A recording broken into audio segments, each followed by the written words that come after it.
Daily Bible reading, Genesis chapter 3. Now the serpent was the shrewdest of all the wild beasts that the Lord God had made. He said to the woman, "Did God really say, 'You shall not eat of any tree of the garden'?" The woman replied to the serpent, "We may eat of the fruit of the other trees of the garden. It is only about fruit of the tree in the middle of the garden that God said, 'You shall not eat of it or touch it, lest you die.'" And the serpent said to the woman, "You are not going to die, but God knows that as soon as you eat of it, your eyes will be opened, and you will be like divine beings who know good and bad." When the woman saw that the tree was good for eating, and a delight to the eyes, and that the tree was desirable as a source of wisdom, she took of its fruit and ate. She also gave some to her husband, and he ate. Then the eyes of both of them were opened, and they perceived that they were naked, and they sewed together fig leaves and made themselves loincloths. They heard the sound of the Lord God moving about in the garden at the breezy time of day. And the man and his wife hid from the Lord God among the trees of the garden. The Lord God called out to the man and said to him, "Where are you?" He replied, "I heard the sound of you in the garden, and I was afraid because I was naked, so I hid."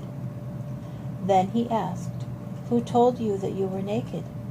Did you eat of the tree from which I had forbidden you to eat?" The man said, "The woman you put at my side, she gave me of the tree, and I ate." And the Lord God said to the woman, "What is this that you have done?" The woman replied, "The serpent duped me, and I ate."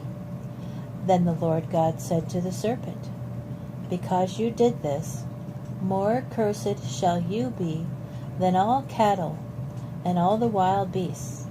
On your belly shall you crawl, and dirt shall you eat all the days of your life. I will put enmity between you and the woman, and between your offspring and hers. They shall strike at your head, and you shall strike at their heel." And to the woman he said, "I will make most severe your pangs in childbearing. In pain shall you bear children. Yet your urge shall be for your husband, and he shall rule over you."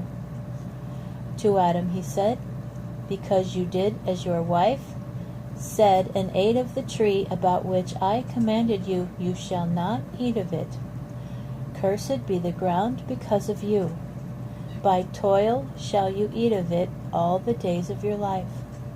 Thorns and thistles shall it sprout for you, but your food shall be the grasses of the field.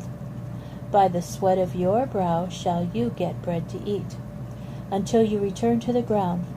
For from it you were taken, for dust you are, and to dust you shall return." The man named his wife Eve, because she was the mother of all the living. And the Lord God made garments of skins for Adam and his wife, and clothed them. And the Lord God said, "Now that the man has become like one of us, knowing good and bad, what if he should stretch out his hand and take also from the tree of life and eat and live forever?" So the Lord God banished him from the Garden of Eden, to till the soil from which he was taken. He drove the man out and stationed east of the Garden of Eden the cherubim and the fiery, ever-turning sword, to guard the way to the tree of life.